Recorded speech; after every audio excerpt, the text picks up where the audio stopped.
তুমি আমার mobile number নিয়ে যাও। আমার মোবাইল নেই। আমার কাছে শোনো, তুমি আমার এদিকে এসো। কষ্ট কি আমার বাড়ি, ওই বউ ভালো না।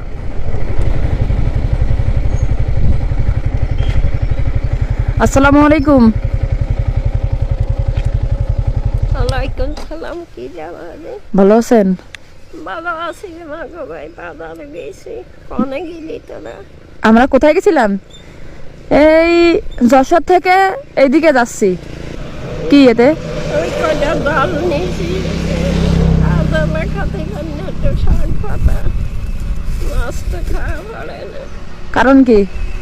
কারণ আমাদের সেদিন বস্ত মাতার টাকাগুলো পাইছি মাগো, সব চুরি করে নিয়ে গেছে।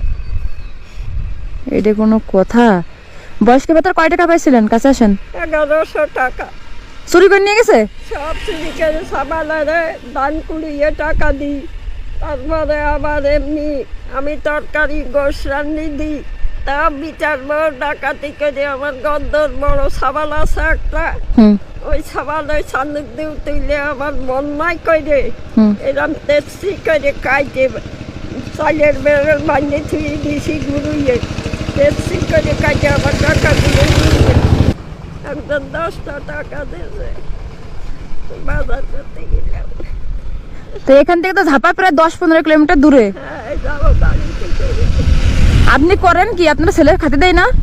ছেলে খাতে দেয় না, ছেলের বউ ভালো না, পাড়ার মানুষ নিয়ে গাইতে তা আমার সব চুরি করে। আর ছেলে কি একটাই? একটা ছেলে বড়জন মরে গেছে, তোর কাকা মরে গেছে। ছেলে কি করে? ছেলে ওই মাঠে এখন রসছে। আমি কি যাব আপনার বাড়ি? শুনবো যে আমাদের যে বলে না। হ্যাঁ, আমারে বলেন কি অভিযোগ দিতে হবে? কাউকে অভিযোগ দিতে হবে? কি বিচার স্যার আপনি বলেন তো?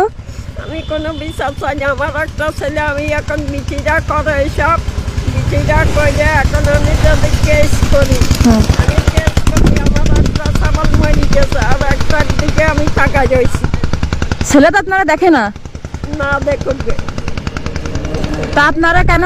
আমি যখন ফরি থাকি, হ্যাঁ, যখন আমি ফরি থাকি, সেখন ছেলে দেবে গাড়ির মধ্যে লাতিয়ে আমার মা এইসব করে আমার তা আপনি তো এখনই তো চলতে পারতেছেন না। আপনি তো নিজে এখন তো আপনার অবস্থা খারাপ। না পারি আমি আর গত্তায় যাবো। এই ভালো মা আমার এই জীবনে কুলোবেন না।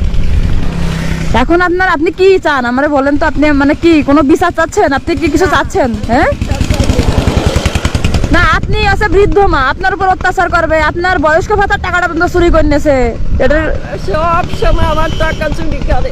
বিচার করি। হ্যাঁ,